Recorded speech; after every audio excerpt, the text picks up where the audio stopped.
Hi guys, I am Anurag Rai, your English tutor.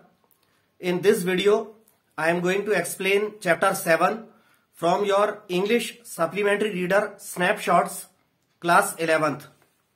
The name of the chapter is Birth, written by A.J. Cronin. The chapter is not very lengthy, so this is our one and only video of this chapter. There will be thorough translation and explanation of the chapter from English to Hindi. But before starting the chapter, it is my humble request to you again.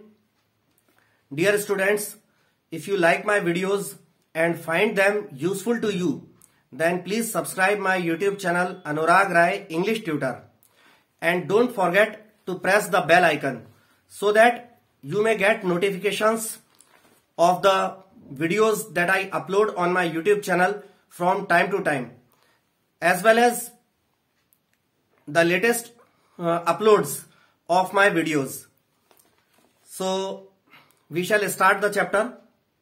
I repeat the name of the chapter, Birth, written by A.J. Cronin. तो आपकी supplementary reader snapshots का ये chapter है. Chapter यहां से शुरू होता है. In this excerpt from the Citadel, Andrew Manson, newly out of medical school, has just begun his medical practice as an assistant to doctor Edward Page in the small Welsh mining town of Blaenelly. ये जो chapter है ये एक किसी जगह से एक लिया हुआ प्रोज का एक पोर्शन है, और जहां से लिया है वो नॉवेल द सिटाडेल. ए.जे. क्रॉनिन जो हमारा ये राइटर है इस चैप्टर के, ए.जे. क्रॉनिन का लिखा हुआ ही नॉवेल है द सिटाडेल.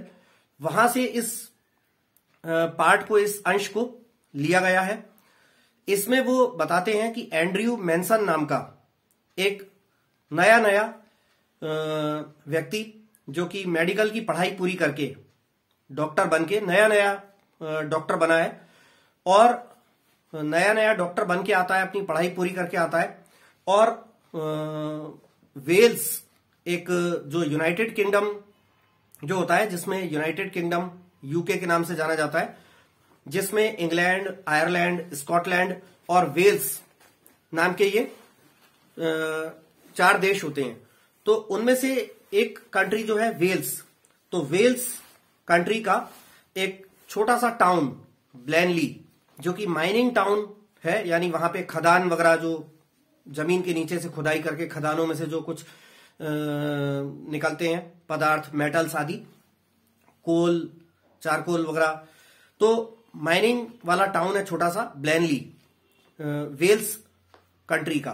तो उस ब्लेनली माइनिंग टाउन में एक सीनियर डॉक्टर एडवर्ड पेज के असिस्टेंट के रूप में, सहायक के रूप में, ये newly passed medical student Andrew Manson अपनी मेडिकल की प्रैक्टिस शुरू करता है.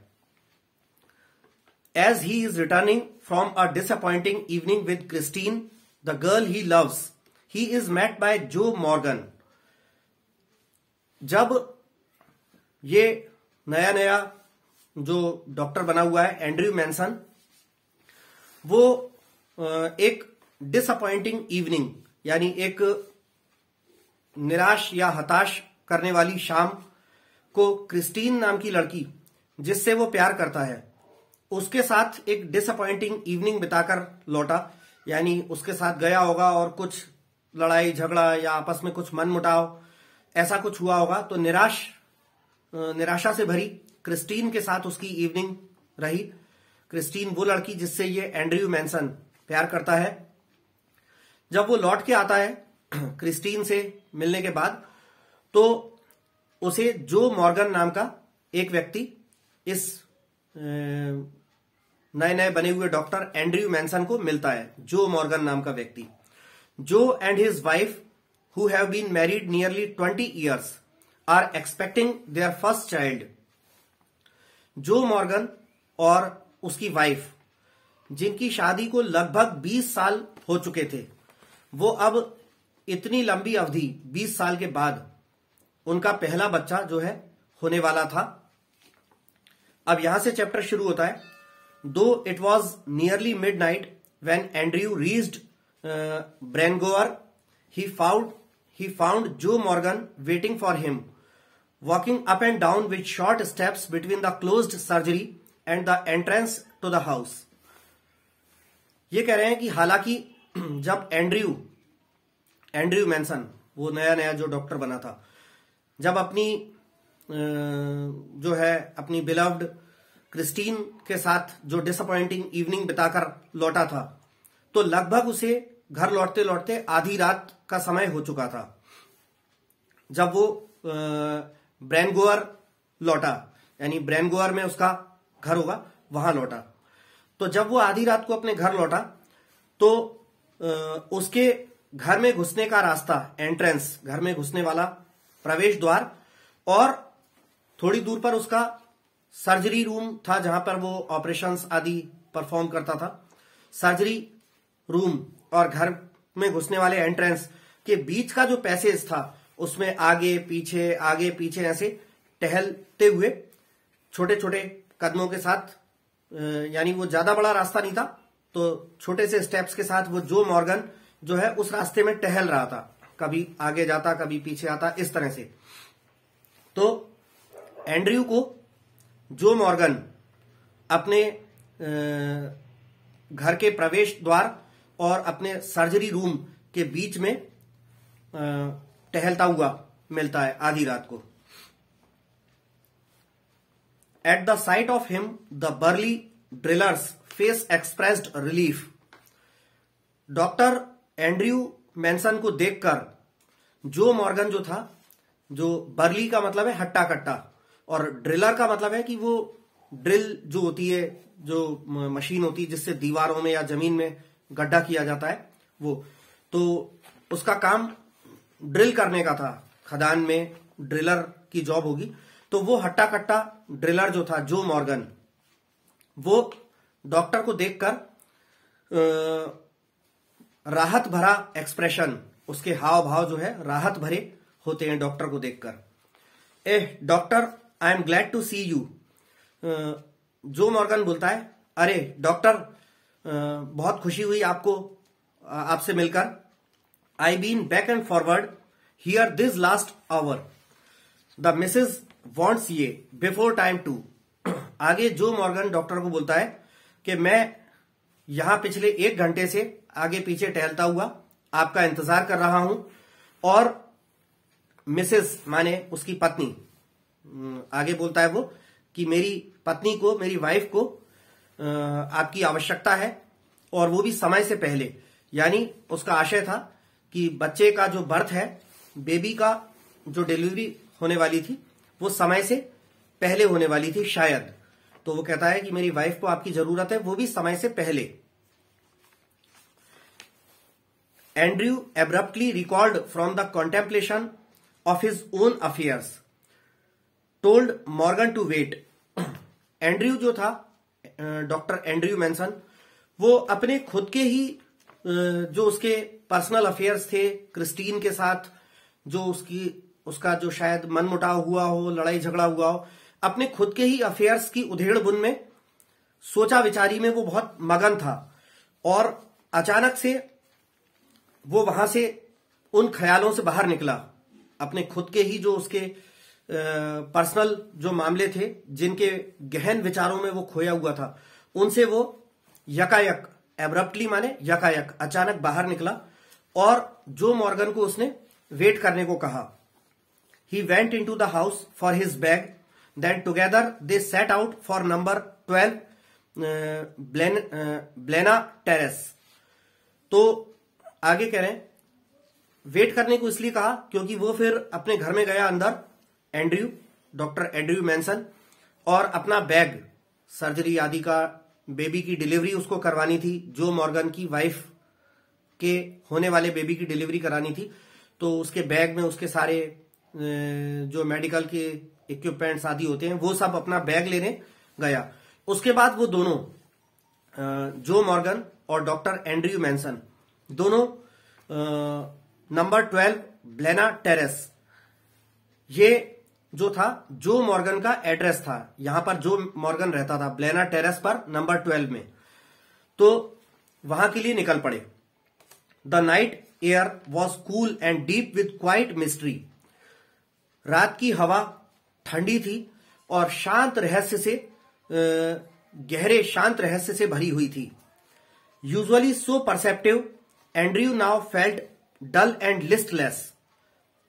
परसेप्टिव का मतलब है सजग, और डल माने बेसुध या ढीला ढाला सा, लिस्टलेस माने निरुत्साहित। तो आमतौर पर एंड्रयू मेंसन जो है डॉक्टर, हमेशा सजग रहने वाला इंसान था, लेकिन अभी क्योंकि वो अपनी प्रेमिका क्रिस्टीन के साथ एक निराशा भरा समय गुजार के आया और आधी रात का भी समय हो चुका है, तो वो अभी थका हुआ सा, बेसुध सा और निरुत्साही लग रहा था। वैसे आमतौर पर वो हमेशा सजग रहता था, लेकिन अभी जो है लैक ऑफ एनर्जी महसूस कर रहा था, बेसुध और निष्क्रिय सा महसूस कर रहा था। He had no premonition that this night call would prove unusual, still less that it would influence his whole future in Blaenelly. Doctor Andrew Manson को ये प्रीमोनिशन जो वर्ड लिखा है, प्रीमोनिशन का मतलब है पूर्वाभास, पहले से ही किसी चीज का आभास होना।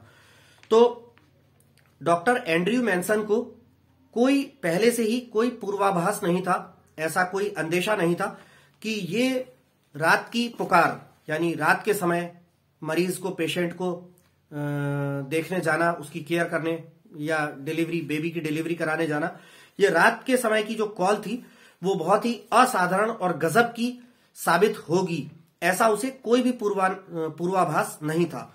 और इससे भी कम यह बात कि ये नाइट की जो कॉल होगी और इसका जो एक्सपीरियंस रहेगा वो ब्लेनली, जो छोटा सा माइनिंग टाउन था वेल्स देश का, ब्लेनली में जहां पर डॉक्टर एंड्रयू मेंसन रहता था, वहां के उसके आगे के पूरे फ्यूचर को प्रभावित कर देगी ये रात के समय मरीज के द्वारा बुलाया जाना।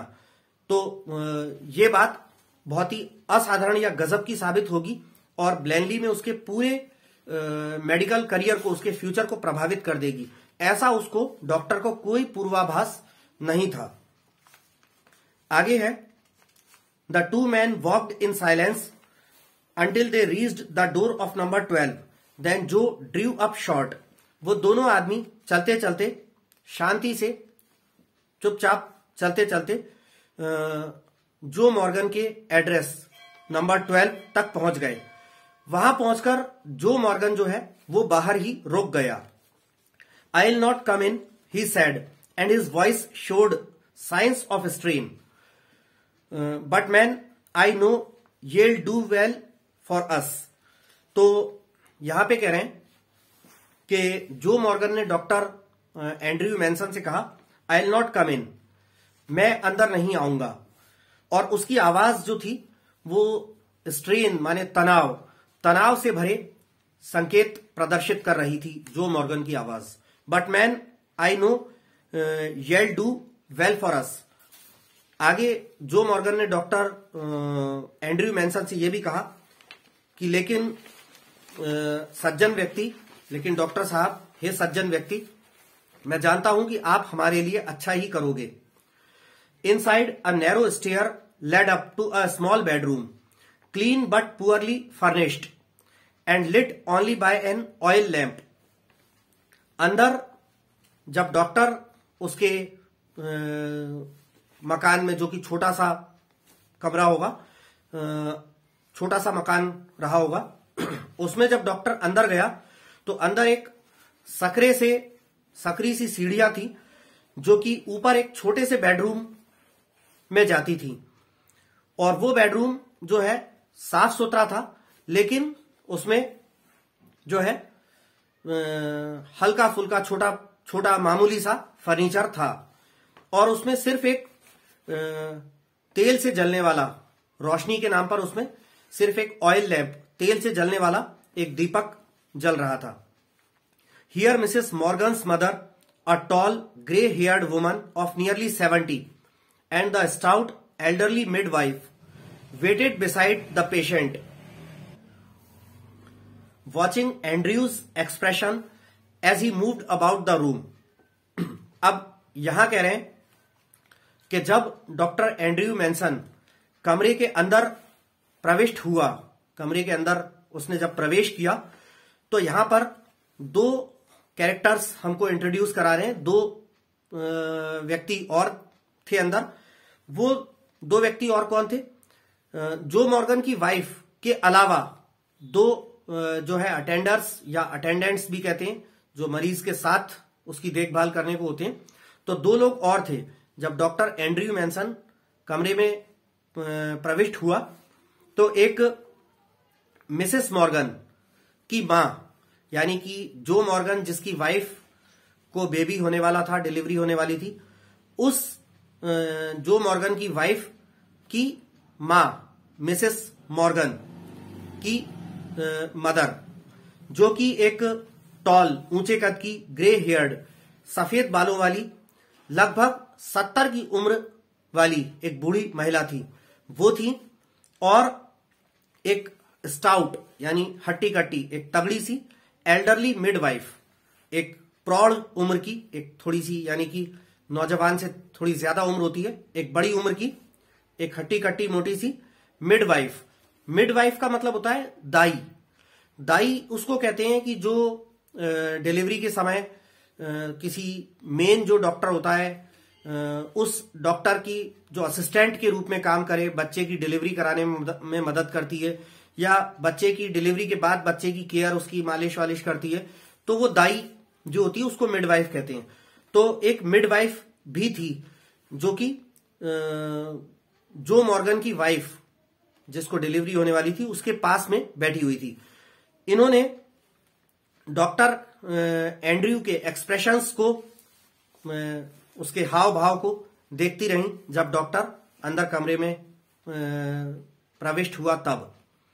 Let me make you a cup of T doctor back, set the former quickly after a few moments. Farmer और लेटर ये दो शब्द होते हैं। फॉर्मर का मतलब होता है पहले वाला और लेटर माने बाद वाला। तो यहां फॉर्मर किसके लिए बोल रहे हैं? हमको अभी जो मॉर्गन की वाइफ जिसको डिलीवरी होने वाली थी उसके अलावा दो कैरेक्टर्स और इंट्रोड्यूस कराए थे। तो उसमें पहला कैरेक्टर बताया था मिसेस मॉर्गन की मां। तो ये मिसेस मॉर्गन की मां जो कि 70 साल की एक बूढ़ी महिला थी, वो डॉक्टर से बोली कि डॉक्टर साहब मैं आपके लिए एक कप चाय बना देती हूं। कुछ देर इंतजार करने के बाद वो एकदम फुर्ती से, तेजी से बोली कि डॉक्टर साहब मैं आपके लिए एक कप चाय बना देती हूं। Andrew smiled faintly. Doctor Andrew जो है थोड़ा बुझे बुझे चेहरे के साथ क्षीणता से मुस्कुराया। He saw that the old woman, wise in experience, realized there must be a period of waiting that she was afraid he would leave the case, saying he would return later. Doctor Andrew Manson जो था उसने ये देखा, उसने ऐसा भांप लिया कि वो जो मिसेस मॉर्गन की जो मां थी, बूढ़ी औरत जो कि बुद्धिमान थी, अनुभव वाली थी, एक्सपीरियंस में बुद्धिमान महिला थी, उसको जो मॉर्गन की वाइफ की मदर यानी जो मॉर्गन की तो सास हुई। तो डॉक्टर एंड्रयू मैनसन ने ये देख लिया, ये भांप लिया कि मिसेस मॉर्गन की मां जो 70 साल की बूढ़ी थी, जो कि अपने एक्सपीरियंस में वाइज थी, तजुर्बेकार महिला थी, बुद्धिमान थी, उस महिला को ये एहसास हो गया, आभास हो गया कि अभी डिलीवरी तुरंत नहीं होने वाली है, यानी कुछ वेटिंग पीरियड होगा, कुछ देर इंतजार करना पड़ेगा। तो उसको मन में ये ख्याल आया कि कहीं डॉक्टर वापस ना लौट जाए अपने घर, ये कहते हुए कि अभी तो टाइम लगेगा, जब डिलीवरी का बिल्कुल एंड टाइम पास आ जाएगा तब मैं लौट के आऊंगा। और ऐसा कह के कहीं डॉक्टर चला ना जाए, क्योंकि आमतौर पे डॉक्टर्स होते हैं वो इतनी देर तक कहां इंतजार करते हैं। तो उस बूढ़ी औरत को ऐसा लगा, ये डॉक्टर एंड्रयू सोचता है कि ये बूढ़ी औरत ऐसा सोच रही है मेरे बारे में कि शायद मैं ये कहकर चला ना जाऊं कि अभी तो टाइम लगेगा डिलीवरी में। तो इस वजह से डॉक्टर को रोकने के लिए शायद वो कहने लगी कि डॉक्टर साहब रुकिए, मैं आपके लिए चाय वगैरह बना देती हूं। तो ऐसा डॉक्टर को लगा कि ये बूढ़ी औरत सोच रही है शायद कहीं मैं चला ना जाऊं और बाद में लौट के आऊंगा, ऐसा कहकर। Don't freight mother, I will not run away. तो डॉक्टर एंड्रयू ने मिसेस मॉर्गन की मां से कहा कि घबराओ मत मां, मैं भागूंगा नहीं, मैं यहां से लौटकर जा नहीं रहा हूं, वापस यहीं हूं। Down in the kitchen he drank the T which she gave him. फिर उस कमरे से पास में डाउन स्टेयर्स, सीढ़ियों से नीचे जाकर किचन में डॉक्टर एंड्रयू ने वो चाय पी जो मिसेस मॉर्गन की मां ने, बूढ़ी मां ने उसे बनाकर दी। Overwrought as he was, he knew he could not snatch even an hour sleep if he went home. Overwrought का मतलब है अत्यधिक थका हुआ। हालांकि एंड्रयू मैनसन डॉक्टर जो है वो अत्यधिक थका हुआ था, लेकिन वो जानता था कि यदि वो यहां से लौटकर अपने घर चला गया तो वो 1 घंटे की नींद भी ले नहीं पाएगा। इसलिए उसने वहां से लौटने का नहीं सोचा, बल्कि वहीं रहने का निर्णय लिया। He knew too that the case here would demand all his attention. Doctor ये भी जानता था कि ये जो केस था, केस मतलब ये जो डिलीवरी होनी थी, जो मॉर्गन और उसकी वाइफ के जो बच्चे की जो डिलीवरी होनी थी, उसका जो केस था, ये वाला जो केस था, वो केस उस डॉक्टर एंड्रयू मैनसन का पूरा अटेंशन चाहेगा, यानी उसे उस केस में अपना पूरा अटेंशन, पूरा ध्यान देना होगा। डॉक्टर एंड्रयू ये भी जानता था। A queer lethargy of spirit came upon him. Queer का मतलब है अजीब, लेथार्जी का मतलब है आलस सरीका। तो एक अजीब सा आलस भरा भाव डॉक्टर के ऊपर हावी हो गया। He decided to remain until everything was over. Doctor ने वहीं रुके रहने का निर्णय लिया जब तक कि सब कुछ ठीक हो जाता, तब तक। An hour later he went upstairs again, noted the progress made, came down once more, sat by the kitchen fire.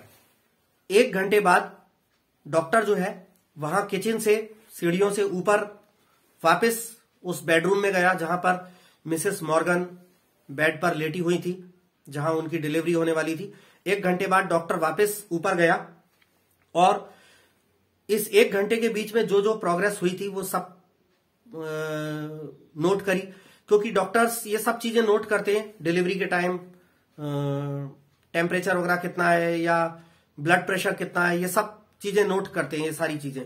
तो उसने अपनी जो भी मेडिकल की प्रोग्रेस होगी वो उस पेशेंट की प्रोग्रेस नोट करी। फिर वापस नीचे किचन में आ गया और किचन में जो अंगीठी में जो आग जल रही थी उसके पास बैठ गया। It was still except for the rustle of a cinder in the grate and the slow tick tock of the wall clock. Cinder का मतलब है अंगारा, जो कोयला होता है, लकड़ी का कोयला, जब वो जल के अंगारा बनता है तो वो। और ग्रेट माने अंगीठी या चूल्हा। सब कुछ बिल्कुल शांत था, कोई आवाज नहीं आ रही थी, सिवाय अंगीठी में जो कोयला जल रहा था। तो जलते जलते कोयला जो है चट चट से आवाज से वो फूटता है, तो उसकी आवाज के अलावा और दीवार पर लगी घड़ी की टिक टॉक के अलावा और कोई आवाजें नहीं आ रही थी, सब कुछ शांत था। No, there was another sound, the beat of Morgan's footsteps as he paced in the street outside. लेकिन आगे लेखक लिखता है कि नहीं, सिर्फ ये ही आवाजें, 2 आवाज नहीं थी, घड़ी की टिक टॉक की और अंगीठी में जलते अंगारे की, सिर्फ ये 2 ही आवाजें नहीं थी। बाहर गली में, घर के बाहर गली में, सड़क पर जो मॉर्गन आगे पीछे टहल रहा था, आगे चलता हुआ जाता फिर पीछे आता, तो उसके फुट स्टेप्स की, उसके शूज से या जो भी चलने की जो आवाज हो रही थी वो आवाज भी आ रही थी। The old woman opposite him sat in her black dress quite motionless, her eyes strangely alive and wise, probing never leaving his face. जो वो बूढ़ी औरत थी, यानी जो मॉर्गन की वाइफ और मिसेस मॉर्गन की मां, वो अपनी काली सी ड्रेस पहने डॉक्टर के बिल्कुल ठीक सामने क्वाइट मोशनलेस, बिल्कुल पूरी तरह से बिना हिले डुले, और उसकी आंखें जो हैं वो अजीब तरह से अलाइव, जीवंत और बुद्धिमानी से भरी और जीवंत आंखें, प्रोबिंग माने कुछ जांच करते हुए, और बिल्कुल डॉक्टर के चेहरे पर ही अड़ी हुई थी, जैसे कि डॉक्टर के हाव भाव को, एक्सप्रेशंस को जांचने या भांपने की कोशिश कर रही हो। तो वो बिना हिले डुले वो बूढ़ी औरत मिसेस मॉर्गन की मां डॉक्टर के सामने ही बैठी हुई थी। हिज थॉट्स वर हैवी मडल्ड। डॉक्टर के मन में जो विचार थे वो बड़े भारी और अस्पष्ट से विचार चल रहे थे। The episode he had witnessed at Cardiff station still obsessed him morbidly. तो ये कह रहे हैं आगे कि कार्डिफ स्टेशन पर जिस घटना को डॉक्टर एंड्रयू मैनसन ने देखा था, उस घटना के, ऑब्सेस्ड का मतलब है, ऑब्सेस्ड माने घेर लिया, और मॉर्बिडली जो लिखा है, मॉर्बिडली का मतलब है बड़े भयंकर तरीके से। तो कार्डिफ स्टेशन पर घटी एक घटना, कोई घटना रही होगी। कार्डिफ स्टेशन पर जिस घटना को डॉक्टर एंड्रयू मैनसन ने देखा था, उसने डॉक्टर को अभी भी बड़े भयंकर तरीके से डॉक्टर को जकड़ रखा था, घेर रखा था। He thought of Bramwell foolishly devoted to a woman who deceived him sordidly, of Edward Page bound to the shrewish Blodwen, of Danny living unhappily apart from his wife.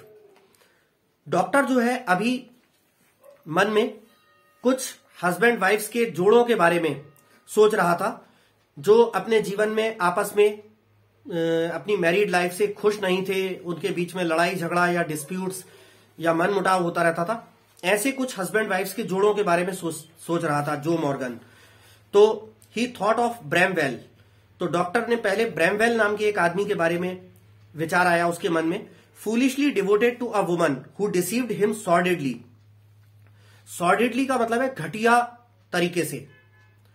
तो डॉक्टर को सबसे पहले ब्रैमवेल नाम के एक आदमी का विचार आया, जो कि एक औरत के प्रति, यानी अपनी वाइफ के प्रति बहुत ही मूर्खतापूर्ण तरीके से समर्पित था, लेकिन ऐसी पत्नी के प्रति जो उसे बड़े घटिया तरीके से या घिनौने ढंग से डिसीव कर रही थी, छल कर रही थी, उसकी पीठ पीछे उसे धोखा देती थी। Of Edward Page bound to the shrewish Blodwen. Bound माने जुड़ा हुआ, श्रीविश माने कर्कशा या झगड़ालू औरत। तो डॉक्टर एंड्रयू ने आगे उसके मन में विचार आया एडवर्ड पेज के बारे में, जो कि एक कर्कशा और झगड़ालू औरत ब्लॉडवेन से जुड़ा हुआ था, उससे उसकी शादी हुई थी। ऑफ डैनी, डैनी के बारे में, डैनी नाम के एक पुरुष के बारे में उसके मन में ख्याल आया। Living unhappily apart from his wife, जो कि अपनी वाइफ से अलग होकर नाखुश जिंदगी गुजार रहा था। ये सब ख्याल जो हैं डॉक्टर के मन में आ रहे थे, और इसलिए भी इस समय आ रहे थे क्योंकि इस समय अभी डिलीवरी में थोड़ा समय था, वो बैठा हुआ था। तो इंसान खाली समय में उसके मन में कुछ ना कुछ तो विचार हर इंसान के चलते ही रहते हैं, और अभी वो कुछ देर पहले अपनी प्रेमिका क्रिस्टीन के साथ एक निराशा भरा समय गुजार कर आया था। तो इस तरह के विचार उसके मन में चल रहे थे। His reason told him that all these marriages were dismal failures. His reason told him that all these marriages were dismal failures. Dismal मतलब निराशा से भरे। डॉक्टर के मन में यह तर्क आया कि ये सारे जोड़े जिनके बारे में बात कही गई थी अभी, ये लोग इन लोगों की शादियां जो थी वो बड़ी निराशाजनक असफलताएं रहीं। It was a conclusion which, in his present state, made him wince. तो ये डॉक्टर का एक विचारों की प्रक्रिया के दौरान उसका एक कंक्लूजन निकला, एक निष्कर्ष निकला, जिसने अभी डॉक्टर को, डॉक्टर की जो वर्तमान जो मनोअवस्था थी, उसको डॉक्टर को जो है झिझकता हुआ या चौंकता हुआ सा बना दिया। यानी ये एक ऐसा निष्कर्ष था इन सब बातों का जिससे डॉक्टर की जो वर्तमान अवस्था थी उससे वो डॉक्टर जो है चौंक गया। इन सब बातों के निष्कर्ष से he wished to consider marriage as an idyllic state. Doctor जो है एंड्रयू मैनसन वो मैरिज को, शादी को एक सुखद जीवन की घटना मानता था। उसके हिसाब से उसके मन में ये विचार था कि शादी जो है वो एक सुखद जीवन की घटना होनी चाहिए। Yes, he could not otherwise consider it with the image of Christine before him.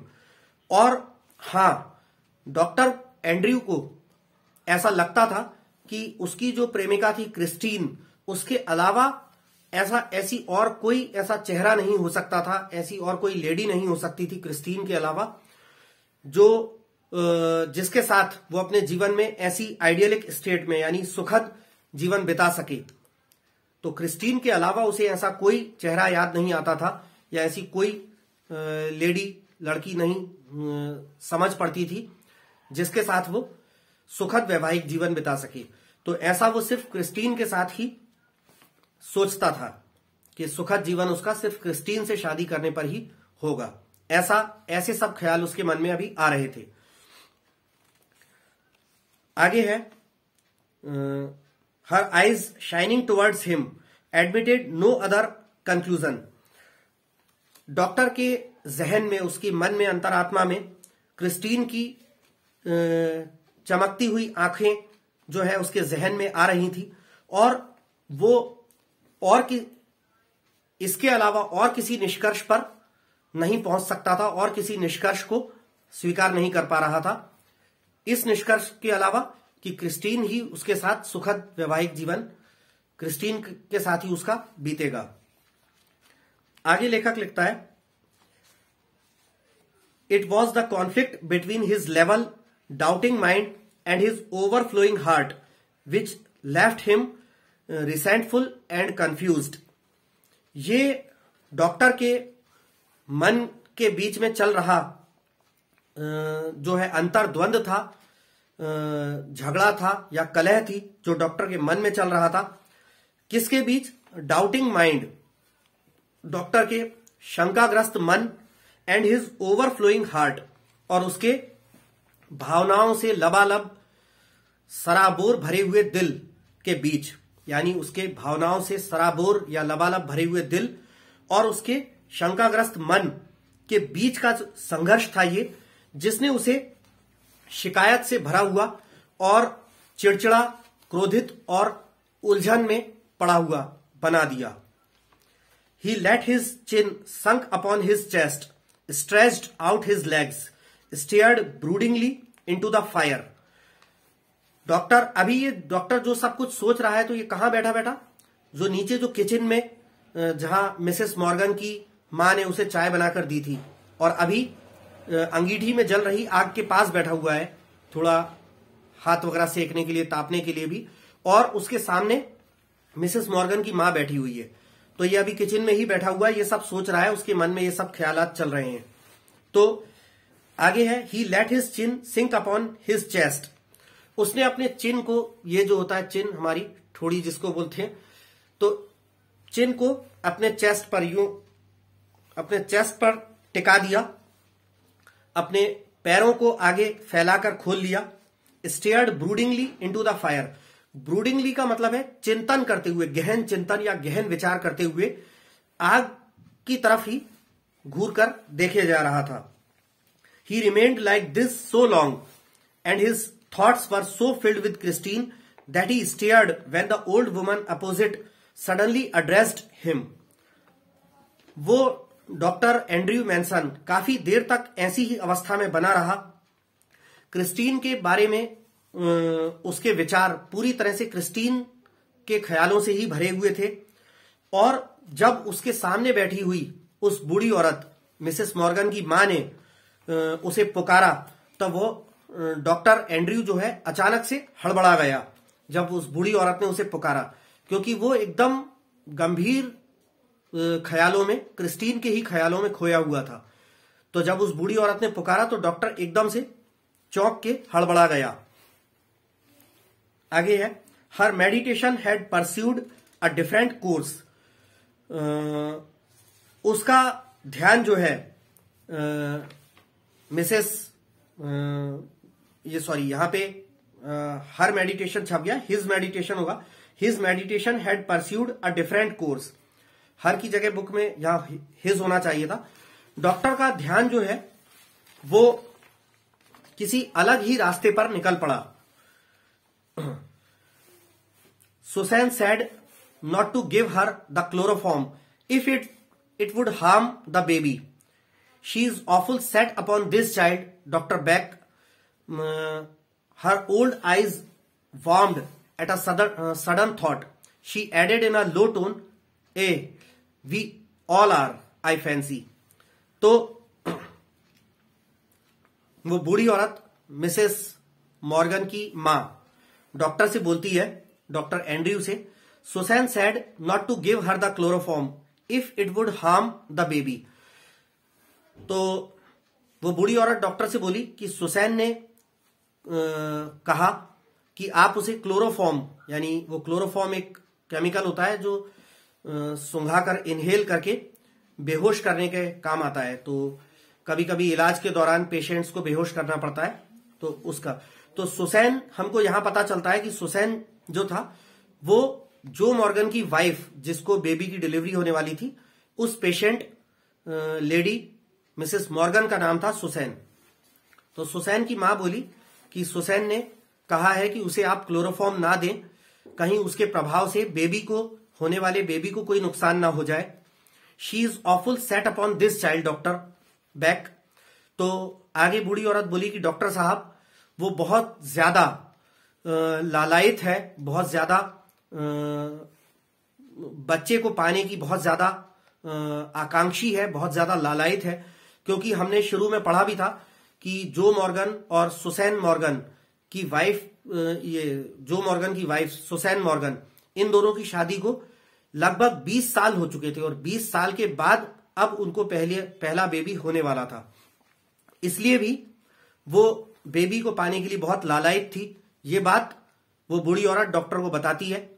फिर अचानक से किसी विचार के कारण उसकी आंखें जो हैं, उसकी आंखों में एक सुखद अनुभूति आती है बूढ़ी औरत के, और वो एक दबी हुई आवाज में कहती है कि अरे डॉक्टर साहब, मेरी बेटी सुसैन के, क्या अकेले सुसैन ही नहीं बल्कि हम सब लोग, मुझे ऐसा लगता है हम सब लोग इस होने वाले बेबी के लिए बहुत ज्यादा लालायित हैं। तो वो अपनी बेटी की तरफ से रिक्वेस्ट करती है कि प्लीज उसे आप क्लोरोफॉर्म ना दें, कहीं उसके असर से बेबी पर कोई खतरा ना हो जाए। ही collected himself with an effort. Doctor Andrew ने एक प्रयास के साथ अपने आप को जो है संभाला। It won't do any harm the anaesthetic, he said kindly, they'll be all right. Doctor Andrew ने उस बूढ़ी औरत से कहा कि वो जो एनेस्थेटिक है, यानी बेहोश करने वाली दवा है, उससे कोई नुकसान नहीं होगा। डॉक्टर ने एक सौम्य और मृदु दयालुता से भरे शब्दों से कहा कि वे दोनों, यानी बेबी और मदर, मां और बच्चा, दोनों ठीक हो जाएंगे, दोनों ठीक रहेंगे, उन्हें कोई नुकसान नहीं होगा। Here is the nurses voice was heard calling from the top landing. Andrew glanced at the clock, which now showed 3:30. तभी ऊपर वाले पोर्शन से, क्योंकि ये नीचे किचन में बैठे हुए थे, ऊपर जहां पेशेंट का रूम था, जहां पर सुसैन मॉर्गन को बेबी की डिलीवरी होने वाली थी, वहां से नर्स जो कि मिडवाइफ थी, दाई मां, तो उस दाई ने ऊपर से आवाज लगाई। एंड्रयू ने घड़ी को देखा जो कि 3:30 बजे रात का समय बता रही थी। He rose and went up to the bedroom. Doctor उठा और सीढ़ियों से ऊपर बेडरूम में चला गया। He perceived that he might now begin his work. Doctor ने सोचा कि अब समय आ गया है, उसे अपना काम शुरू कर देना चाहिए। An hour elapsed. elapsed का मतलब है बीत गया, गुजर गया, 1 घंटा गुजर गया. It was a long harsh struggle. Harsh माने कड़ा. वो एक लंबा कड़ा संघर्ष रहा 1 घंटे का. Then as the first streaks of dawn strayed past the broken edges of the blind, the child was born, lifeless. Streaks का मतलब है किरणें. Strayed past का मतलब है रास्ता भटकती हुई. और ब्लाइंड का मतलब यहां है पर्दे से आशय है. फिर 1 घंटा और बीत गया तो लगभग 4:30 या 5 बजे का समय हो रहा होगा कुछ अंदाजे से. तो जब सुबह की हल्की सी किरण खिड़की के कांच से होती हुई, खिड़की के कांच पर लगे पर्दों में से होती हुई सुबह की हल्की सी किरण अंदर आई, तब उस समय बेबी का जन्म हुआ, बच्चे की डिलीवरी हुई, बच्चा पैदा हुआ. लेकिन कैसा? लाइफलेस, बेजान सा. तो पैदा होते ही उसने बच्चे की कोई सांस नहीं चल रही थी, उसकी कोई आवाज नहीं आ रही थी रोने की. बेजान सा, ऐसा लग रहा था कि बेजान सा बच्चा पैदा हुआ है. As he gazed at the still form, a shiver of horror passed over Andrew. जब डॉक्टर ने उस बेजान से पड़े हुए बच्चे को, जो कि बिल्कुल हिल डुल नहीं रहा था, जिसकी सांस नहीं चल रही थी, जिसकी रोने की आवाज नहीं आ रही थी, उसको देखा तो एक शिवर ऑफ हॉरर, एक डर की, भय की कपकपी डॉक्टर के शरीर में आ गई. भय से भरी, डर से भरी कपकपी आ गई डॉक्टर के ऊपर.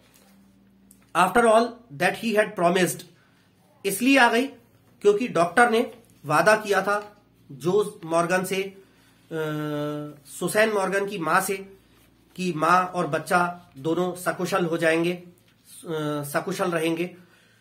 और बच्चे को बेजान सा देखकर डॉक्टर के ख्यालों में जो है भय की कपकपी सी आ गई. His face heated with his own exertions chilled suddenly. Exertions का मतलब है परिश्रम. डॉक्टर का चेहरा, जो कि अपने खुद के परिश्रम से, खुद की मेहनत मशक्कत और डिलीवरी कराने की परिश्रम से जो कि गर्म हुआ पड़ा था, वो अचानक से ही ठंडा पड़ गया. ही हेजिटेटेड, डॉक्टर हिचकिचा गया. Torn between his desire to attempt to resuscitate the child and his obligation towards the mother who was herself in a desperate state. Doctor हिचकिचा गया और डॉक्टर जो है, डॉक्टर एंड्रयू मैनसन, वो 2 पार्टों के बीच but गया. 2 ख्यालात आ गए, 2 एकदम से 2 ऐसी जिम्मेदारियां आ गई, 2 पार्टों के बीच में बट गया वो. और वो 2 पार्ट कौन से थे जिनके बीच में डॉक्टर बट गया? डॉक्टर को लगा कि वो इस बेजान से पड़े हुए बच्चे को पुनर्जीवित करने का प्रयास करे, ऐसी कोशिश करे. तो बेजान से पड़े हुए बच्चे को पुनर्जीवित करने, उसके शरीर में दोबारा से जान प्राण फूंकने, उसे पुनर्जीवित करने के प्रयासों की अपनी इच्छा. और दूसरा, वो उस बच्चे को जन्म देने वाली उसकी मां, जो कि खुद नाजुक स्थिति में पड़ी हुई थी, वो खुद भी नाजुक स्थिति में बेजान सी पड़ी हुई थी. इन दोनों के बीच में डॉक्टर बट गया. डॉक्टर एकदम से कंफ्यूज्ड हो गया कि अब मैं क्या करूं. ये बेजान सी पड़ी हुई मां, इसको देखूं, इंजेक्शन वगैरह लगाना, या इसको कुछ इसकी हालत ठीक करने की सोचूं, या जो बेजान सा पड़ा बच्चा है इसको बचाने की सोचूं. तो डॉक्टर एकदम से इन 2 पार्टों के बीच में बट गया. The dilemma was so urgent he did not solve it consciously. Dilemma का मतलब है उलझन. ऐसी उलझन की जब कुछ समझ में नहीं आए कि क्या करना है, क्या होना है, ऐसा. और कॉन्शियसली माने होशो हवास में, सचेत रूप से. डॉक्टर की उलझन इतनी तेज थी कि उसने उसको पूरे होशो हवास में सचेत रूप से उसको नहीं सुलझाया, अपनी उलझन को. Blindly, instinctively, he gave the child to the nurse and turned his attention to Susan Morgan, who now lay collapsed, almost pulseless, and not yet out of the ether upon her side. तो blindly मतलब बिना सोचे विचारे instinctively यानी सहज रूप से। तो ब्लाइंडली मतलब बिना सोचे विचारे और इंस्टिंक्टिवली मतलब एकदम सरलता से या सहजता से। डॉक्टर ने बिना सोचे विचारे सहजता से वो बच्चे को, वो जो नर्स थी, मिडवाइफ थी, दाई, उसको पकड़ा दिया और तुरंत अपना पूरा ध्यान सुसैन मॉर्गन, बच्चे को पैदा करने वाली मां सुसैन मॉर्गन की तरफ लगा दिया, जो कि कोलैप्स्ड माने धराशायी या ध्वस्त, या अपन यहां पे ये कहें कि निढाल अवस्था में पड़ी हुई थी। तो डॉक्टर ने उस बेजान से बच्चे को, नर्स को, दाई को पकड़ाया और अपना पूरा ध्यान बच्चे को जन्म देने वाली मां सुसैन मॉर्गन की तरफ लगाया, जो कि पूरी तरह से निढाल और बेजान सी पड़ी हुई थी और पल्सलेस, ऑलमोस्ट पल्सलेस, उसकी जो है नब्ज और दिल की धड़कन भी नहीं चल रही थी। और अभी उसके पास जो ईथर जो रखा था, यानी कि जो बेहोश करने वाली जो दवा थी, उसके असर से अभी बाहर नहीं आई थी। His haste was desperate, a frantic race against her ebbing strength. Doctor की जो जल्दबाजी थी वो बहुत निराशा से भरी थी और एक प्रचंड रेस, एक उग्र या प्रचंड रेस दौड़ थी। डॉक्टर की निराशा जो है, डॉक्टर की जल्दबाजी जो है निराशा से भरी थी और एक प्रचंड या उग्र दौड़ थी डॉक्टर के लिए, एक रेस सरीकी थी। किसके विरुद्ध? सुसैन मॉर्गन, जो बच्चे को जन्म देने वाली मां थी, उसकी कम होती हुई, घटती हुई ताकत के विरुद्ध डॉक्टर की एक प्रचंड दौड़ थी। उसको, उसकी जो धीरे धीरे ताकत घट रही थी, उसकी नब्ज जो है डूब रही थी, हार्ट बीट्स बंद हो रही थी, उसके विरुद्ध डॉक्टर की एक प्रचंड रेस थी, क्योंकि डॉक्टर को उसे भी बचाना था। आगे है, it took him only an instant to smash a glass ampoule and inject the medicine. Ampoule का मतलब है कि वो कांच की शीशी होती है, जिसमें से जो सिरिंज होती है उससे डॉक्टर, वो कांच की शीशी, आपने देखा होगा कि कभी इंजेक्शन लगता है तो कांच की शीशी को किसी उससे चम्मच से, स्पून से या नाइफ से कांच की शीशी को तोड़ के उसके अंदर एक सिरिंज डाल के दवा भरते हैं। तो वो कांच की शीशी जिसमें दवा भरी होती है वो एम्प्यूल कहलाता है। तो डॉक्टर को 1 मिनट का समय लगा। 1 मिनट में डॉक्टर ने बड़ी फुर्ती में कांच के एम्प्यूल को तोड़ा, उसके अंदर सिरिंज डाल के उसमें खींच करके दवा भरी और सुसैन मॉर्गन को लगा दिया इंजेक्शन। 1 मिनट से भी कम का समय उसे लगा इस काम में। 1 मिनट क्या, यहां तो एक पल या एक क्षण लिखा है, एन इंस्टेंट। एक क्षण भर का समय लगा। डॉक्टर ने तुरंत कांच की शीशी तोड़ी, इंजेक्शन डालकर दवा खींची और इंजेक्शन सुसैन मॉर्गन को लगा दिया। 1 क्षण में डॉक्टर ने यह किया। Then he flung down the hypodermic syringe and worked unsparingly to restore the flaccid woman.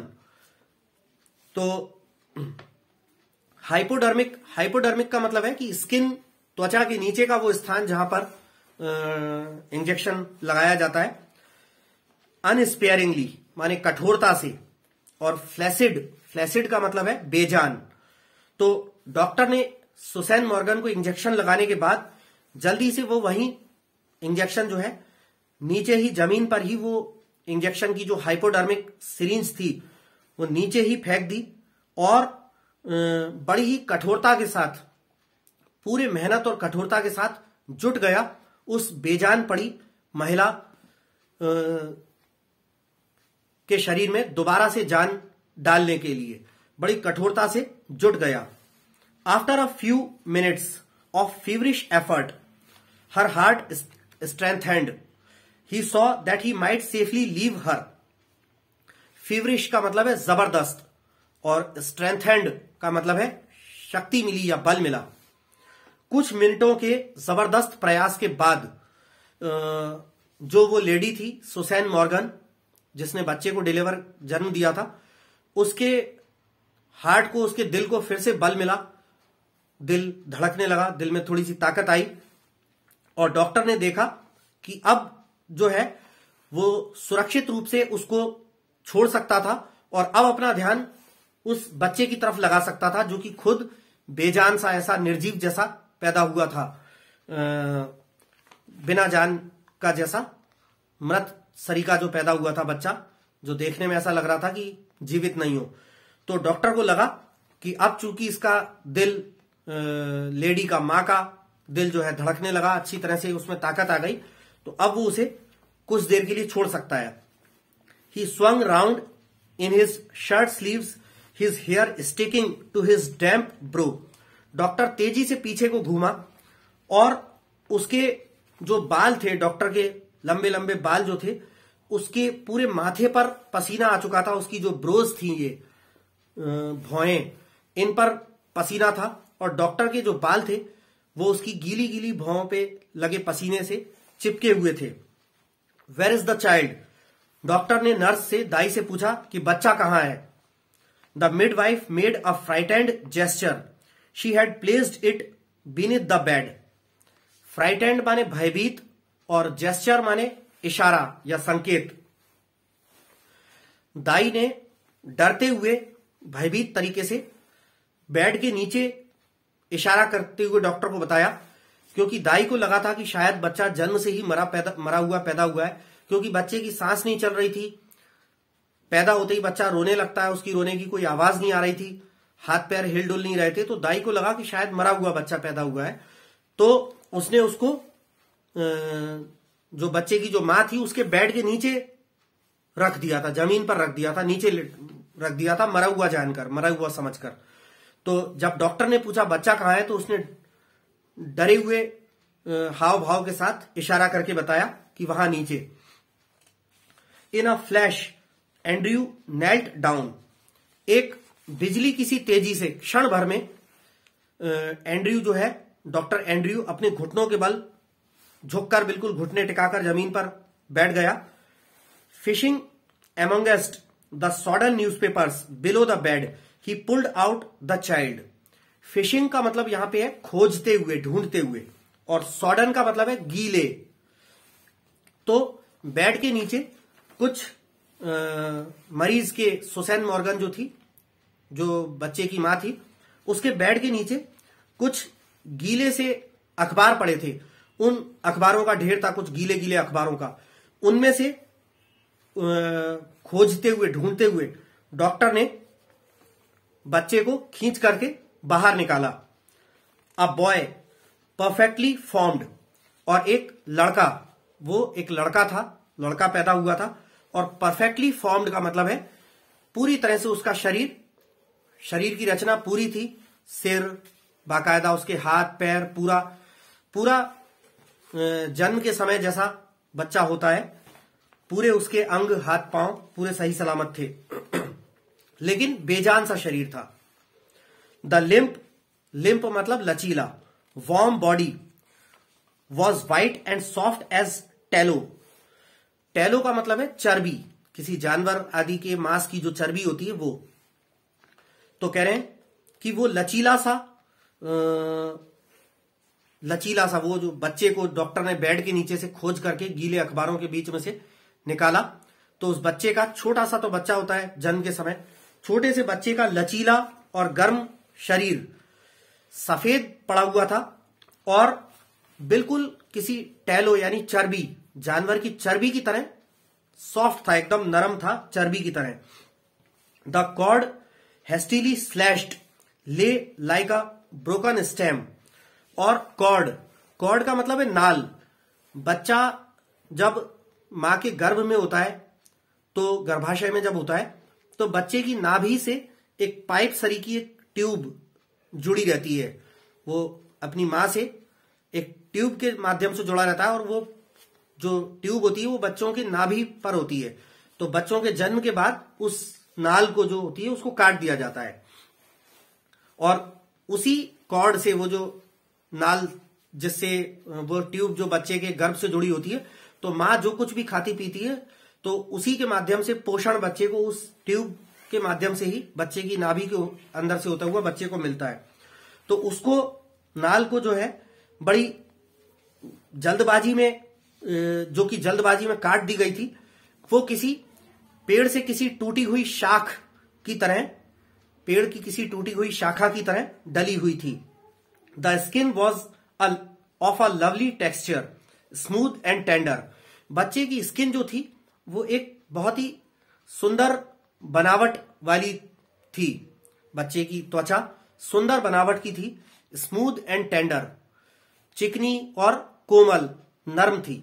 The head lolled on the thin neck, और बच्चे का जो सिर था उसकी पतली सी गर्दन पर लुढ़क रहा था, क्योंकि अभी तो बच्चा बेजान सा था, तो उसका सिर जो है यहां वहां गर्दन पे, लचीली सी गर्दन पे लुढ़क रहा था।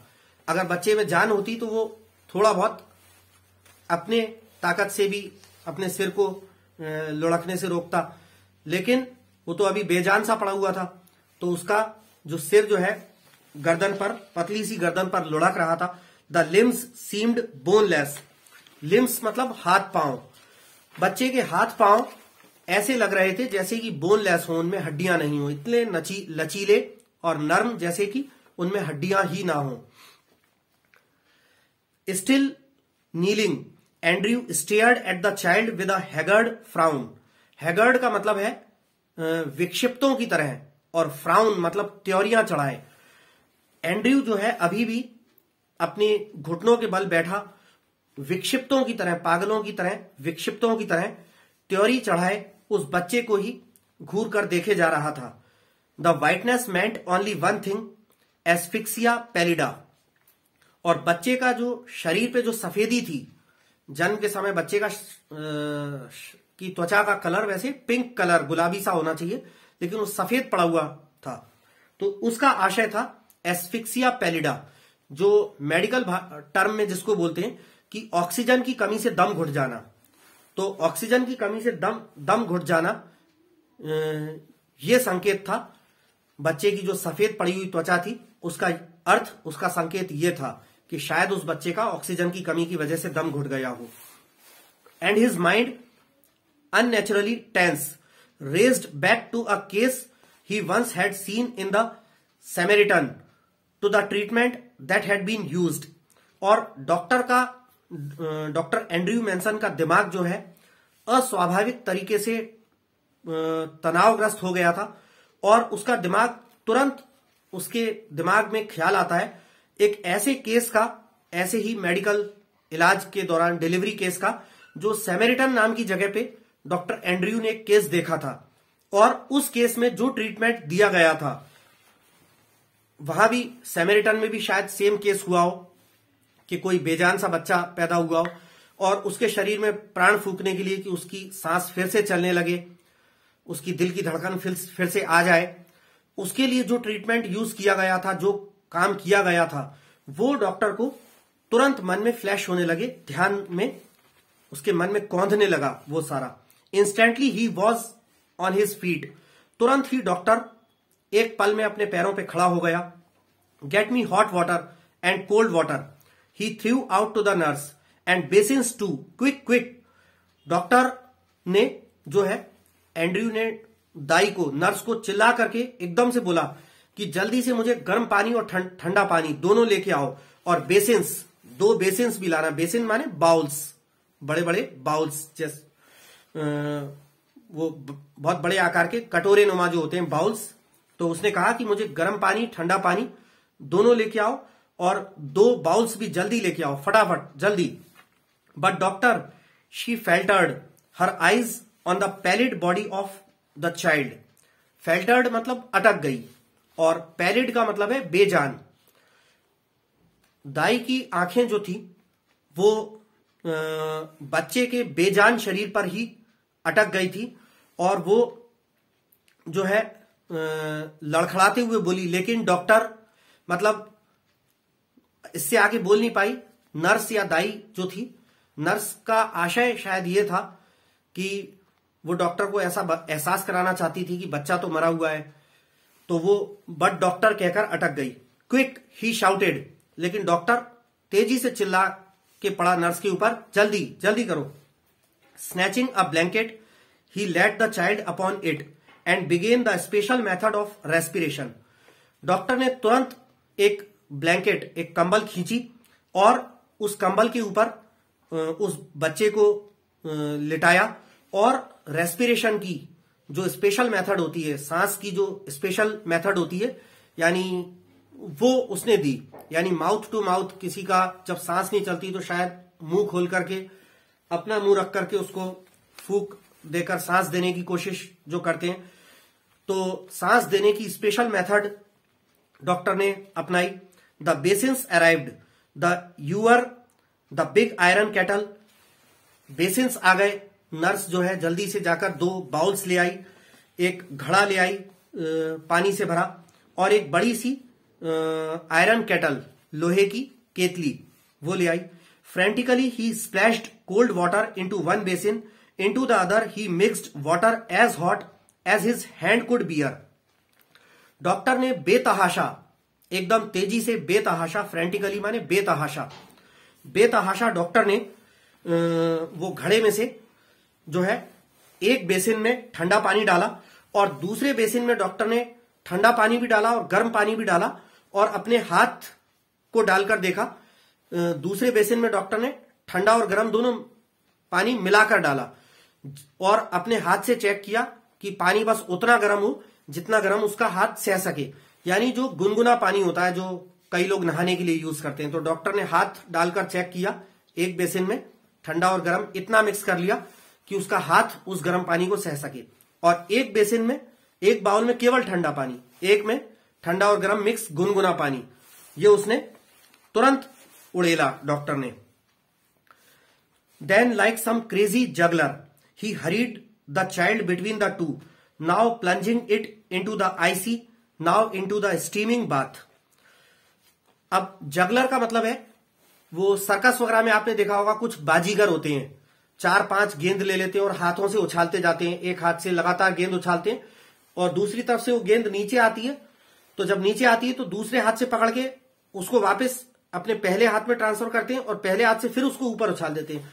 तो ऐसे बहुत सारी गेंद को आपने देखा होगा कि वो जगलर होता है, सर्कस के जो बाजीगर होते हैं वो गेंदों को उछालते रहते हैं। तो किसी पागल बाजीगर की तरह डॉक्टर ने उस बेबी को जो है जल्दी जल्दी प्लंज करना, प्लंज माने उसके अंदर कुदा देना, बेतहाशा किसी पागल बाजीगर की तरह डॉक्टर के पास जो बेसिन थे, बाउल थे बड़े बड़े, जिसमें एक में ठंडा पानी था और एक में गर्म गुनगुना पानी था। तो बच्चे को कभी वो एक बार ठंडे पानी के बेसिन में डुबो देता, फिर निकाल के तुरंत गर्म पानी, गुनगुने पानी वाले बेसिन में डालता, वहां से निकाल के फिर ठंडे पानी वाले बेसिन में, बाउल में डालता, फिर उसको निकालकर गुनगुने पानी वाली बेसिन में, बाउल में डालता। ऐसा डॉक्टर बड़ी तेजी से करने लगा। 15 मिनट्स पास्ट, 15 मिनट गुजर गए। Sweat was now running into Andrews eyes, blinding him. Doctor Andrew की आंखों से बेतहाशा आंसू जो है, पसीना जो है, पसीना बहा जा रहा था, और इतना पसीना आ रहा था माथे पर से बह बहकर, आंखों पर टपक कर, कि उसे आंखों में इतना पसीना बह रहा था कि उसके कारण वो उसे दिख नहीं रहा था। One of his sleeves hung down dripping. Doctor की एक स्लीव, शर्ट की एक स्लीव नीचे लटक गई और पानी के अंदर डूब गई, पानी में, जिसमें से पानी बहने लगा स्लीव्स में से। हिज ब्रेथ केम पैंटिंगली, पैंटिंगली मतलब हांफते हुए। डॉक्टर की सांस जो है, इतने तेज तेज प्रयास, बच्चे को लेके कभी एक बाउल में डालना, उससे निकाल के दूसरे बाउल में, दूसरे से निकाल के फिर पहले बाउल में, गर्म पानी वाले, ठंडे पानी वाले, ऐसे 15 मिनट तक लगातार करते करते डॉक्टर की सांस फूल गई, हांफने लगा। But no breath came from the legs body of the child. Legs का मतलब है निश्चेत या निष्प्राण या बेजान, लेकिन उस निश्चेत पड़े, निष्प्राण या बेजान से पड़े बच्चे के शरीर में कोई सांस नहीं आई। आगे उसमें लिख रहे हैं, लेखक लिखता है, अ desperate sense of defeat pressed on him, a raising hopelessness. हार से भरा एक निराशा का भाव डॉक्टर पर हावी हो गया। डॉक्टर को लगा कि शायद अब मैं हार गया। हार से भरा निराश भाव डॉक्टर के ऊपर हावी हो गया। अ रेजिंग होपलेसनेस, एक बड़ी उग्र या प्रचंड निराशा डॉक्टर पर हावी हो गई। He felt the midwife watching him in stark consternation while there pressed back against the wall where she had all the time remained, her hand pressed to her throat, uttering no sound, her eyes burning upon him, was the old woman. तो आगे लेखक लिख रहा है, he felt the midwife watching him in stark consternation. Doctor Andrew ने ऐसा महसूस किया कि मिडवाइफ जो दाई थी, दाई जो है उसे पूर्ण भय या सनसनी के साथ देख रही होगी। डॉक्टर ने ऐसा महसूस किया कि दाई जो है उसे पूरी तरह से भय और सनसनी में पड़ी हुई उसे देख रही होगी। वाइल देयर, जबकि वहां दूसरी तरफ, pressed back against the wall where she had all the time remained, her hand pressed to her throat, uttering no sound, her eyes burning upon him, was the old woman. जबकि वहां दीवार से टिकी हुई उसी कमरे में डॉक्टर था, मिडवाइफ तो थी ही, ये बच्चे को और मां को बचाने का प्रयास कर ही रहे थे। जबकि वहां उसी कमरे में दीवार से टिकी हुई कौन? सुसैन मॉर्गन की मां, वो 70 साल की बूढ़ी औरत, लंबे कद की, हट्टी कट्टी, वो बूढ़ी औरत सुसैन मॉर्गन की मां भी थी उसी कमरे में दीवार से टिकी हुई। और ये सब जो वो देख रही थी बेतहाशा डर के कारण कि उसकी बेटी जो है मरणासन हालत में पड़ी है और उसका बच्चा हुआ है तो बेजान सा हुआ है। उस बेजान बच्चे को पुनर्जीवित करने का डॉक्टर प्रयास कर रहा है, तो उसके मुंह से कोई डर से भरी चीख या आवाज ना निकले, तो अपने आवाज ना निकालते हुए अपने गले को दबा करके सुसैन मॉर्गन की मां दीवार से टिकी हुई खड़ी हुई थी, अपने हाथों से अपने गले को दबाए हुए थी, कोई आवाज ना निकले ताकि, और उसकी आंखें डॉक्टर पर ही टिकी हुई थी। वो बूढ़ी औरत भी वहां थी। He remembered her longing for a grandchild as great as had been her daughter's longing for this child. Doctor को अचानक से उस बूढ़ी औरत की लॉन्गिंग का मतलब है इच्छा या अभिलाषा या तड़प।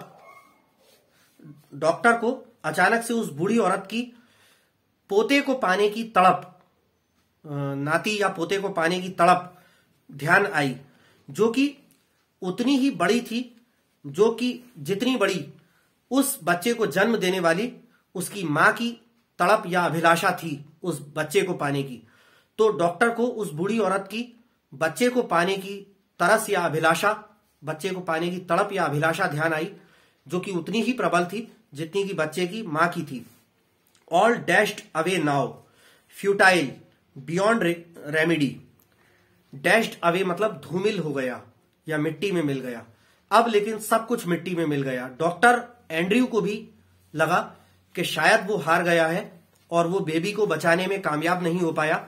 डॉक्टर को लगा कि शायद बच्चा जन्म से ही मरा हुआ पैदा हुआ है या फिर पैदा होते ही शायद मर गया है।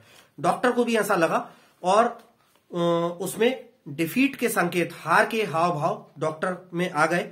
और अब ऑल डैश्ड अवे नाउ, और ये सारी बच्चे की मां की और बच्चे की नानी की इस बच्चे को पाने की अभिलाषा, अब ये सब धूमिल हो गई, मिट्टी में मिल गई, व्यर्थ हो गई, बियॉन्ड रेमेडी, जिसको कि अब रिकवरी नहीं की जा सकती थी, इलाज से परे, बचाव से परे, सब कुछ धूमिल हो गया। The floor was now a draggled mess. Draggled का मतलब है बेतरतीब, बिखरा हुआ, बेतरतीब, उबड़ खाबड़ तरीके से। और तो अब फर्श जो है वो बहुत, कमरे का फर्श बेतरतीब तरीके से, ऊट पटांग तरीके से बिखरा हुआ पड़ा था। Stumbling over a sopping towel, Andrew almost dropped the child which was now wet and slippery in his hands like a strange white fish. Stumbling का मतलब है लड़खड़ाते हुए और सोपिंग का मतलब है भीगा हुआ। तो वहीं कमरे में एक भीगा हुआ गीला सा टॉवेल पड़ा हुआ था, जिस पर पैर पड़ जाने के कारण डॉक्टर एंड्रयू जो है एकदम से लड़खड़ा गया और उसके हाथों से वो बच्चा लगभग फिसल कर गिरने ही वाला था। यानी कि जब वो गीले टॉवेल पर पैर पड़ने से डॉक्टर एंड्रयू जब लड़खड़ा गया तो ऐसी हालत हो गई कि जैसे उसने लगभग बच्चे को गिरा ही दिया होता। बच्चा गिरते गिरते लगभग उसके हाथों से छूटकर बचा। वो बच्चा जो कि एकदम, जिसको वो 15 मिनट से ठंडे पानी गर्म पानी, ठंडे पानी गर्म पानी के बाउल्स के अंदर डुबोए जा रहा था, वो बच्चा पानी से इतना ज्यादा भीग करके इतना चिकना हो गया था जैसे कि कोई स्ट्रेंज व्हाइट फिश, कोई अजीब सी सफेद सी मछली हो। मछली की बॉडी इतनी चिकनी होती है कि उसको पकड़ें तो वो हाथ से स्लिप होकर छूट छूट कर गिरती है। तो बच्चा भी, सफेद सा पड़ा हुआ बच्चा पानी में भीग भीग कर इतना चिकना हो गया था कि डॉक्टर का जब पैर एक गीले टॉवेल पर पड़ा तो वो लगभग बच्चा उसके हाथ से गिर ही गया होता। For mercy's sake doctor whimpered the midwife, it's stillborn. Whimpered का मतलब है दबी हुई आवाज में बोलना, और विम्पर, और यहां विम्पर्ड मतलब दबी हुई आवाज में बोली। स्टिल बॉर्न का मतलब है जन्म से ही मरा हुआ। वो मिडवाइफ जो थी, दाई, वो एक दबी हुई आवाज में, सिसकती हुई, जैसे रोती हुई सी दबी हुई आवाज में डॉक्टर से बोली कि भगवान की खातिर डॉक्टर प्लीज अब बस भी करो, ये बच्चा जन्म से ही मरा हुआ है। Andrew did not heed her. Heed मतलब ध्यान देना। एंड्रयू ने, डॉक्टर एंड्रयू मैनसन ने नर्स की, दाई की बात पर कोई ध्यान नहीं दिया। Beaten, despairing, having labored in vain for half an hour, he still persisted in one last effort, rubbing the child with a rough towel, crushing and releasing the little chest with both his hands, trying to get breath into that limp body. Beaten का मतलब है हारा हुआ, despairing मतलब निराश, तो और limp का मतलब है निर्जीव। तो beaten, despairing, having लेबर्ड in when for half an hour, हारा हुआ, निराश वो डॉक्टर जो कि पिछले आधे घंटे से बहुत ज्यादा मेहनत मशक्कत कर रहा था। He still persisted in one last effort, वो अब भी अपने एक आखिरी प्रयास में जुट गया। डॉक्टर अभी भी जुट गया कि एक बार आखिरी और प्रयास करता हूं बच्चे को बचाने का। Rubbing the child with a rough towel, एक मोटे खुरदुरे टॉवेल से बच्चे को वो अच्छी तरह से बच्चे की बॉडी को रगड़ने लगा कि शायद रगड़ने से ब्लड का सर्कुलेशन, रक्त का संचार चालू हो जाए। बच्चे को मोटे टॉवेल से रगड़ने लगा। Crushing and releasing the little chest with both his hands, और अपने दोनों हाथों से बच्चे को चेस्ट को दबाता फिर छोड़ता, जैसे वो दिल की हार्ट बीट्स को चलाने के लिए, सांस को लाने के लिए करते हैं ना, कि चेस्ट पर हाथ रख के जोर से दबाते हैं फिर छोड़ते हैं, फिर दबाते हैं फिर छोड़ते हैं, कि जिससे हार्ट में बीटिंग्स जो है, धड़कन आने लगे। तो बच्चे के छोटे से, छोटा सा शरीर था, बच्चे के छोटे से सीने को अपने दोनों हाथों से डॉक्टर जो है दबाने लगा, छोड़ने लगा, दबाने लगा, छोड़ने लगा, और उसके निर्जीव शरीर में सांस वापस से डालने के लिए, उसके बेजान से पड़े हुए हृदय को फिर से धड़काने के लिए। And then, as by a miracle, the pygmy chest which his hands enclosed gave a short convulsive heave. Another and another. Andrew turned giddy. और फिर जैसे मानो कि कोई चमत्कार हो गया। द पिग्मी चेस्ट, पिग्मी मतलब छोटा सा, बच्चे का वो छोटा सा सीना जिसे डॉक्टर अपने हाथों से आलिंगित किए हुए था, उस सीने में अचानक से, किसी चमत्कार से, एक छोटी सी कन्वल्सिव मतलब अचानक, हीव मतलब हिचकी, सांस से भरी हिचकी आई उस नन्हे से बच्चे के छोटे से चेस्ट में, जिसे डॉक्टर अपने दोनों हाथों से दबाया हुआ था। अचानक से एक सांस की हिचकी भरी उस बच्चे ने, फिर एक और सांस की हिचकी आई, फिर एक और आई। एंड्रयू टर्न्ड गिडी, एंड्रयू को चक्कर से आने लगे। The sense of life springing beneath his fingers after all that unavailing striving was so exquisite it almost made him faint. The sense of life, जीवन का वो एहसास, springing beneath his fingers after all that unavailing striving. Springing का मतलब है संचार होते हुए, अनअवेलिंग स्ट्राइविंग, अनअवेलिंग मतलब असफल और स्ट्राइविंग मतलब प्रयास। तो कह रहे हैं कि डॉक्टर के द्वारा इतने सारे किए गए असफल प्रयासों के बाद डॉक्टर की उंगलियों के नीचे, डॉक्टर क्योंकि अपने हाथों से उसके चेस्ट को दबा रहा था और तभी दबाते दबाते अचानक से चमत्कार हुआ और बच्चे के सांस की हिचकियां आई, सांस आने लगी बच्चे की। डॉक्टर के द्वारा किए गए इतने असफल प्रयासों के बाद डॉक्टर की उंगलियों के नीचे जीवन का संचार जो हुआ, उससे डॉक्टर जो है लगभग फेंट सरीका यानी कि मूर्छित जैसा लगभग हो गया। ही रीडबल्ड हिज एफर्ट्स फीवरिशली। रीडबल्ड मतलब डबल कर दिए और फीवरिशली मतलब जबरदस्त तरीके से, प्रचंडता से। डॉक्टर ने अपने वो प्रयास, अपने दोनों हाथों से उसके चेस्ट को दबाना छोड़ना, वो अपने प्रयास और ज्यादा प्रचंडता से अपने उन प्रयासों को उसने और तेज कर दिया, डबल कर दिया। The child was gasping now deeper and deeper. अब बच्चा जो है जोर जोर से सांस भरने लगा, बच्चे की जोर जोर से सांस आने लगी, गहरी और गहरी सांस आने लगी। A bubble of mucus came from one tiny nostril, a joyful iridescent bubble. Mucus का मतलब है बलगम। जो जुकाम वगैरह हो जाता है तो बच्चों को नाक में से जो गाढ़ी गाढ़ी सी जो नोजी आती है, बलगम जो होता है, तो उसको म्यूकस कहते हैं, बलगम। बच्चे की जब सांस चलने लगी तो उसकी नाक के एक नॉस्ट्रिल से, एक नथुने से एक बलगम का बुलबुला सा निकला। उसके नाक के एक नथुने से बलगम का बुलबुला सा निकला। एक खुशनुमा सा, खुशी के रंगों से भरा बुलबुला था वो, क्योंकि बच्चे के शरीर में जान आ गई थी, उसकी सांस चलने लगी थी। The limbs were no longer boneless.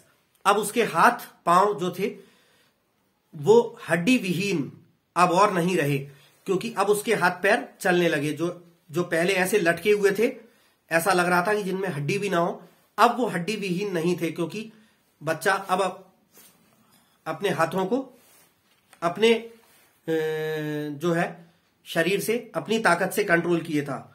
बच्चे के हाथ पांव अब हड्डी विहीन नहीं थे। The head no longer lay back spineless. सिर जो कि कुछ देर पहले गर्दन पर ऐसा लुढ़क रहा था जैसे कि रीढ़ की हड्डी ही ना हो, अब सिर भी उसका गर्दन में मजबूती आ गई थी और वो किसी लचीली बेजान शाख की तरह, टूटी हुई शाख की तरह लटक नहीं रहा था। सिर भी बेजान, बिना रीढ़ की हड्डी की तरह लटक नहीं रहा था। The blanched skin was slowly turning pink.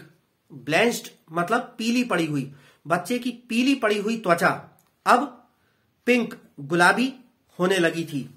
Then exquisitely came the child's cry. फिर बड़ी ही कोमलता के साथ बच्चे की हल्की सी रोने की आवाजें आने लगी। Dear father in heaven, the nurse sobbed hysterically, it has come alive. Nurse जो है उन्माद के कारण, हिस्टेरिकली मतलब उन्माद से भरे तरीके से, और सॉब का मतलब है सिसक कर या हिचक कर रोने लगना। नर्स जो है उन्माद से भरे तरीके से सिसक कर रोती हुई बोलने लगी, हे मेरे प्रिय पिता, स्वर्गीय प्रिय पिता, ये आ गया, जीवित आ गया। यानी बच्चे के बारे में बोली कि ये जिंदा है, ये आ गया, ये जीवित आ गया, जीवित लौट आया। Andrew handed her the child. Doctor Andrew Manson ने बच्चे को, दाई को, मिडवाइफ को पकड़ा दिया। He felt weak and dazed. वो बहुत ही कमजोर और स्तब्ध सा महसूस कर रहा था।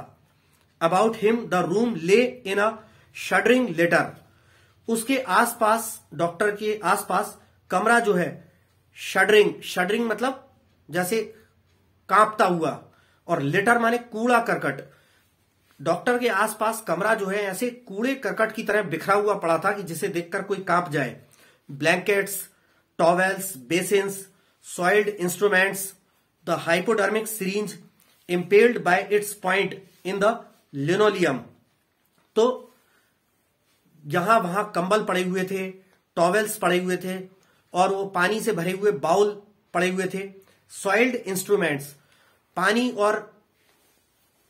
और मिट्टी विट्टी, धूल मिट्टी लगे, पानी लगे, वो औजार वगैरह जो थे वो पड़े हुए थे।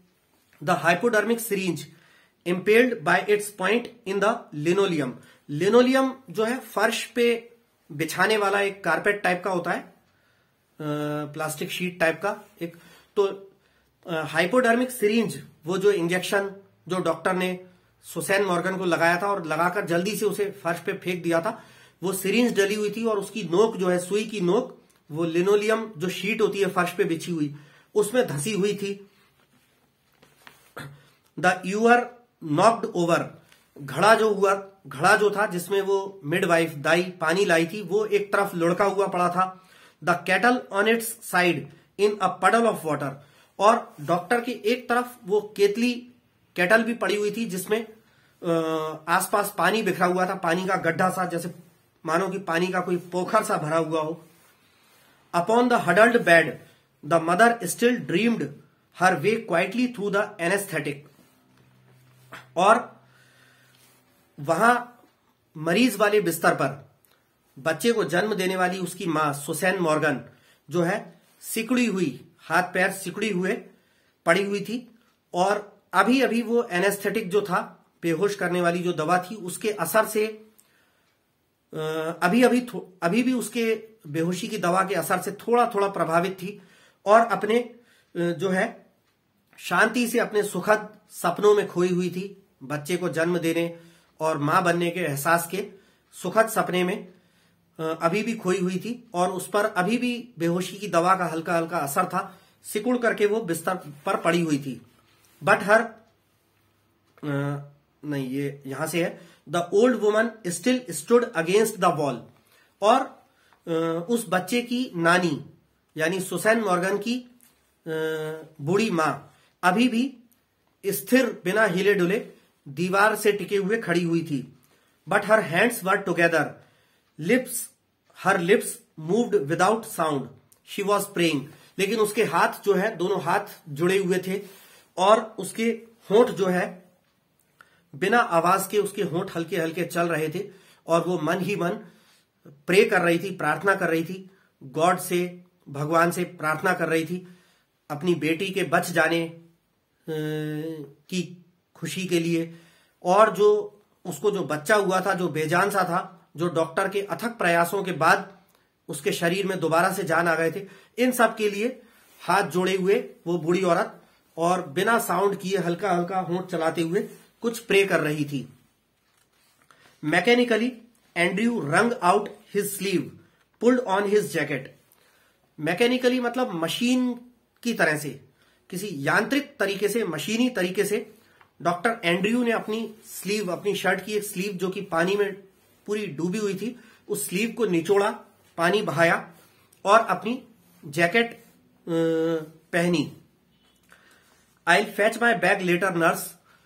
और एंड्रयू ने, डॉक्टर ने नर्स से कहा, मिडवाइफ से, कि मैं अपना बैग बाद में ले जाऊंगा।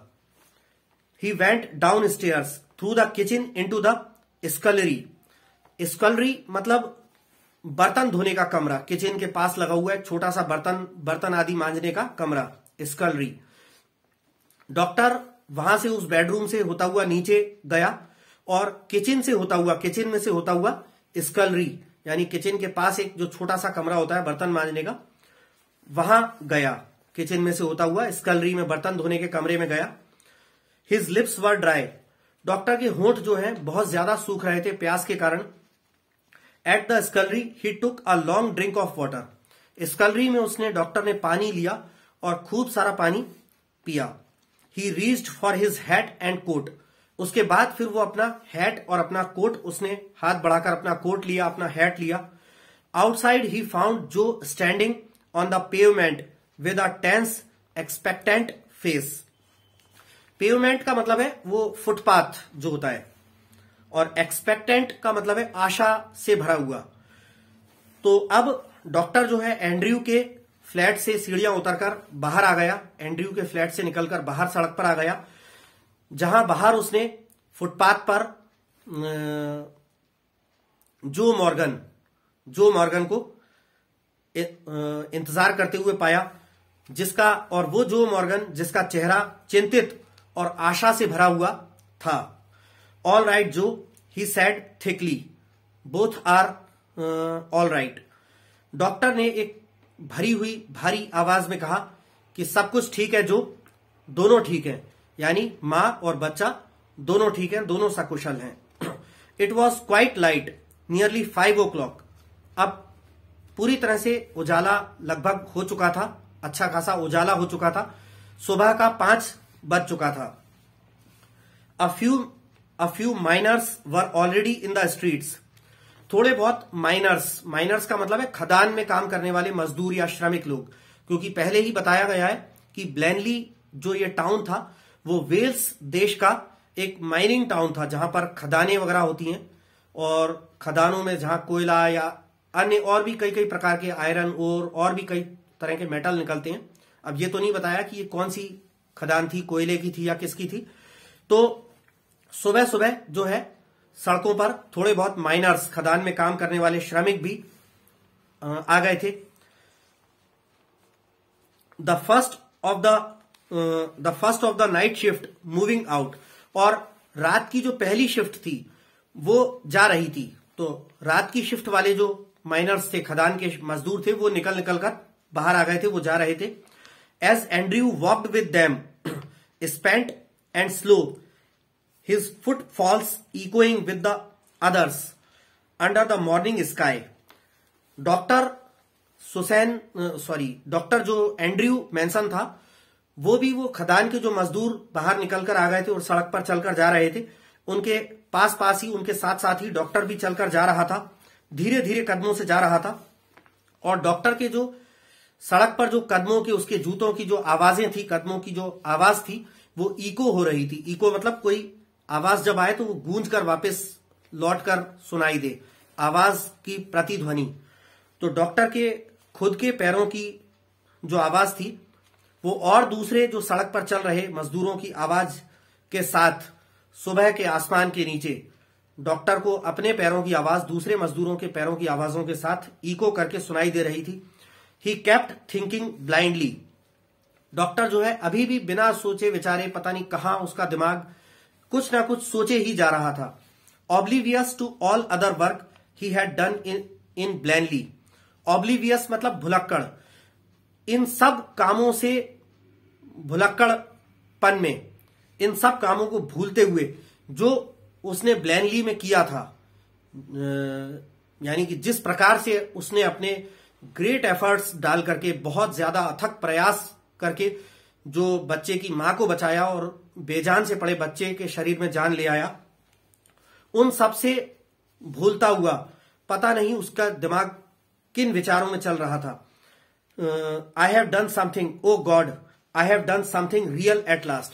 और उसके मन में ये विचार चल रहे थे कि मैंने कुछ तो किया है, हे भगवान, अंततः मैंने कुछ तो करा है। यानी उसके मन में ये ख्याल थे कि उसने कुछ नेक काम या कुछ तो बड़ा या कुछ जबरदस्त काम तो उसने किया है। हे भगवान, कुछ तो जबरदस्त काम मैंने किया है। तो यहां पर आकर हमारा चैप्टर खत्म होता है। ए.जे. क्रॉनिन इस चैप्टर को बर्थ नाम का ये जो चैप्टर है, इसको यहां पर आकर खत्म करते हैं।